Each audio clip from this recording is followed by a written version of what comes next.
I think López Obrador doesn't want to confront Trump openly, but he's trying to create some bridges of cooperation with other aspects, other dimensions of the U.S. government. For example, he had a meeting recently with U.S. congressmen about the possibility of creating some kind of inversion program in southern Mexico and Central America.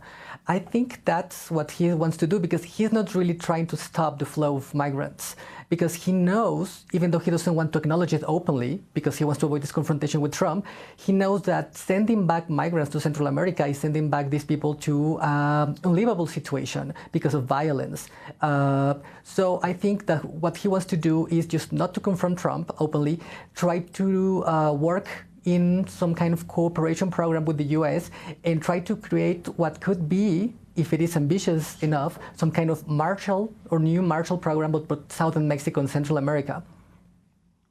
And about the first months of the López Obrador presidency, I would say that there is a very powerful change in the discourse of the government, of the federal government. If you contrast what a president like López Obrador says to what the other recent presidents of Mexico have said, there is a real change. So, for example, López Obrador is one of the few Mexican politicians who talk about inequality as the main problem of Mexico, and I think he's right. So that's to a great extent the reason why he won last year the elections. So, but now the question is to find out whether he's really going to deliver in that sense. So far he has created a very ambitious social spending program that is going to be funded, according to his calculations, with cuts in government spending in other areas, especially what he considers to be excessive spending of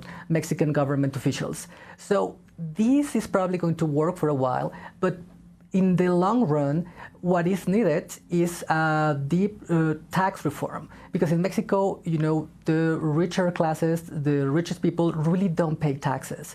So I think a program of social spending as ambitious as López Obrador's cannot really be sustainable if there is not some kind of deep radical tax reform. People in Mexico feel that there's a sense of authenticity in what López Obrador says and what he does.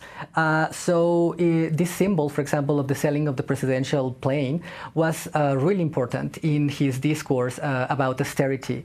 But austerity not in the neoliberal sense of cutting, especially social spending, but austerity in the sense of cutting off the excessive, let's say, luxuries that many government officials used to have before he came to power. He also has made this policy of having every day, very early in the morning, probably about to start right now, these conferences with the press. So this is also a very important change, because the previous president, Peña Nieto, almost practically never had a free, open, spontaneous encounter with the press.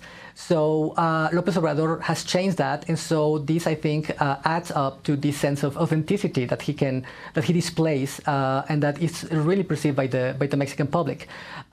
However, I think there are a couple of issues that might turn problematic in the next years. So, for example, there has been also an important change in discourse about security and about the fight against crime.